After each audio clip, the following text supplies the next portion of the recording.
ไปเที่ยวเล่นนครพนมเบิ่งจักเทื่อลองเชื่อคำน้องสาวนครผิวเหลืองอ่อนดังทองยามเศร้าลงลอยลงริมฝั่งโขงยามแลไหมก็ขาวสาวลาวก็สวยมวยผมดำน้ำบ่อก็ใสสวยแท้คือสาวผู้ไทยสวยบาดใจชายสาวยวนก็งามสวยบาดใจชายสาวยวนก็งาม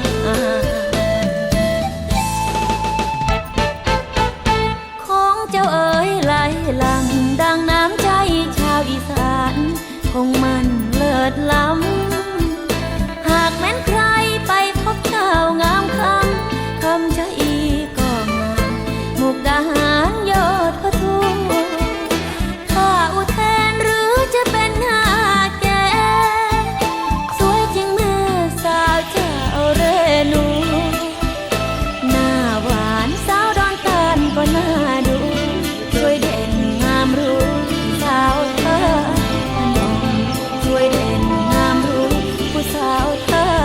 พนม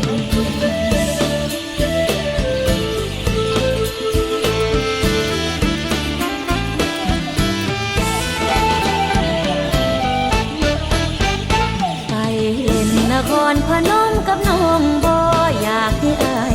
ไปพ่อละสาวน้องให้นอผู้ไทยอีสานไกลบ่แพ้แต่ใจนางนั้นชื่นชุมดอกแก้พี่ชายเอ่ยคันนั้นพี่อยากได้ละเอาไว้ถ้ากล้อมซองกระจังแม่นกาเมาวอนอยากสอนเสื้อขนามเด็กผมเจ้าเพกลางเอ่ย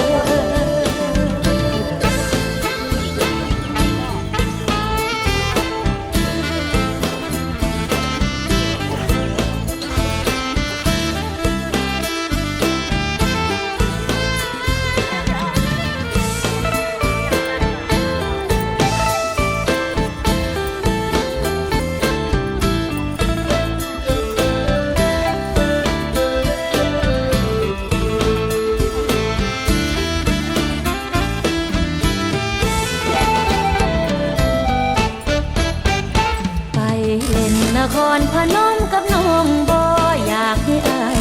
ไปพ่อละสาวน้องให้นอผู้ไทยอีสานไกล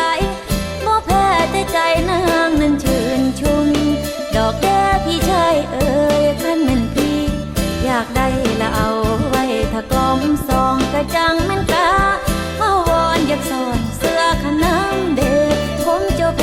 กลางเอ่ยกลางเอ่ยเจ้าคนผม